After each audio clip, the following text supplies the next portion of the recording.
इस समाचार को सुनने को राम जी स्तब्ध रह गए। चित्र लिखे से लिखे गए, बहुत देर तक कुछ नहीं बोले। पिता महाराज को अपने प्रति स्नेह के कारण प्राण त्याग दिए। व्याकुल उठे। पिता की मृत्यु का समाचार सुनकर राम लक्ष्मण बालकों की तरह रोने लगे। भोर भयो रघुनंदन जो मुने आय सुरी, श्रद्धा भक्ति समेत प्रभु सो सब दारुण की। रात्रि भर यही चर्चा होती रही। राम तो साक्षात धर्म के विग्रह हैं। दूसरे दिन प्रातः काल मंदाकिनी में स्नान कर महर्षि कामदेव पामदेव गुरु वशिष्ठ जी ने आज्ञा से श्रद्धा भक्ति सहित रघुनाथ जी ने श्राद्ध किया, पिंडदान किया। पिंडदान तो अन्य से किया जाता है, परंतु राघवेंद्र ने तो संकल्प लिया 14 वर्षों तक वह अन्न का स्पर्श भी नहीं करेंगे। राम के निशान शीश पे खड़ा हूं, शीश पे खड़ा हूं, अखियों में पानी राम भक्त ही चला। राम की निशानी राम भक्त ही चला, राम की निशानी।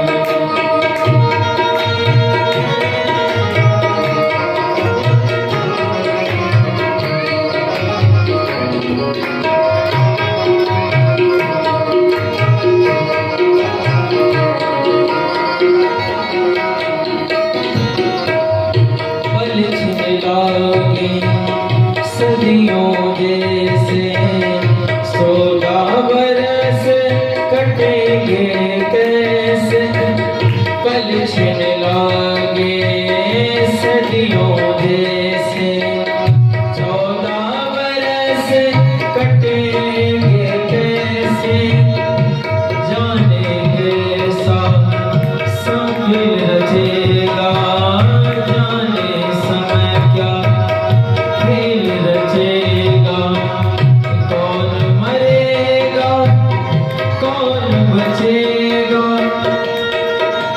कब्रें मिलन की भूले खिलेंगे, जी करता है यही बस जाएं, मिल मिल 14 बरस बिताएं, राम मिलकर एक घड़ी बिताई, राम भक्त ने चला राम के निशान।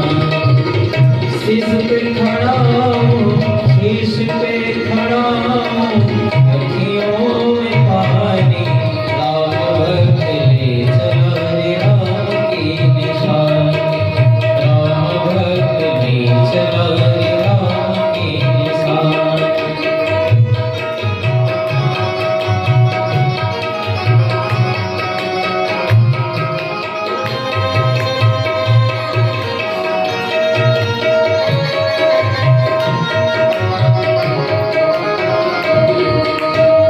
तन मन वचन उमंग अनुरागा, धीर धुरंधर धीरज त्यागा। तन मन वचन उमंग अनुरागा, धीर धुरंधर धीरज त्यागा। भावना में बह चले, भावना में बह चले, धीर धीर ज्ञानी राम भक्त ही चला राम की निशानी, राम भक्त ही चला राम की निशानी। शीश खड़ा हूँ, शीश पे खड़ा हूँ, अखियों में पानी राम भक्त ही चला राम की निशानी, राम भक्त ही चला राम की निशानी, राम की निशानी, राम की निशानी। पद पदुम पराग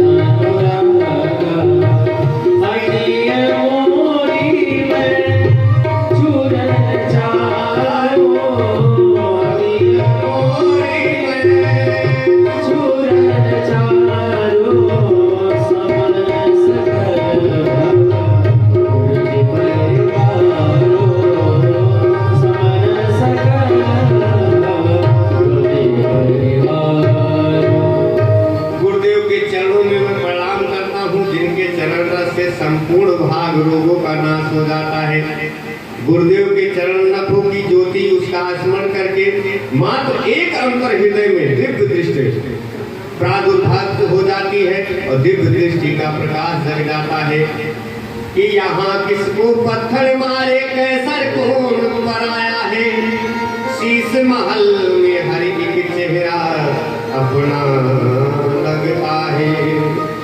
दिव्य दृष्टि जब हो जाती है तो जो चेहरा देखते हैं हम उसमें राम ही दिखाई लगते हैं।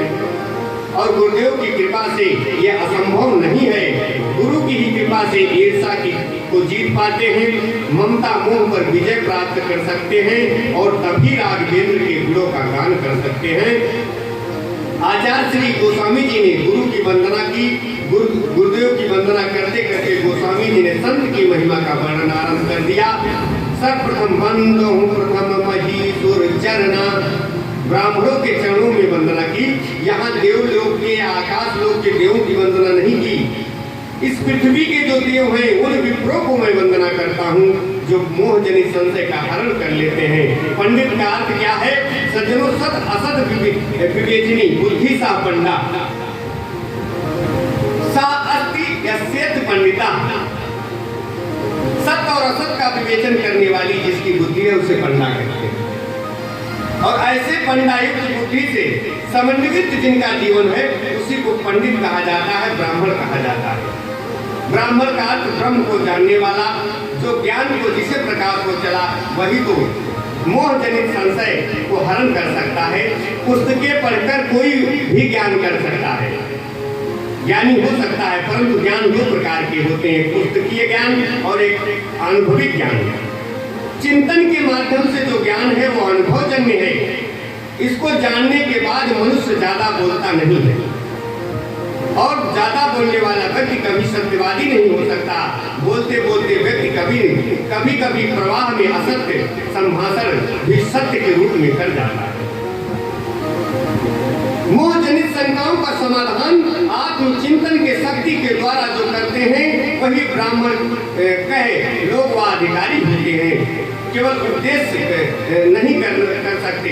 सज्जनों, एक चौधरी साहब के बगल में मकान कहते हैं कि जो गुरु रूप अर्थात मनुष्य के रूप में साक्षात भगवान हरि हैं उन्हें मैं प्रणाम करता हूँ कि गुरु गोविंद डूमल काकेला बलिहारी गोविंद दिया बलिहारी गोविंद दिया। हमारे गुरुदेव साक्षात जीते जागते ईश्वर है। सज्जनों, असत मार्ग को छोड़कर हम सन्मार्ग के अनुगामी बने, अंधकार को छोड़कर हम प्रकाश की ओर चले। और जब मनुष्य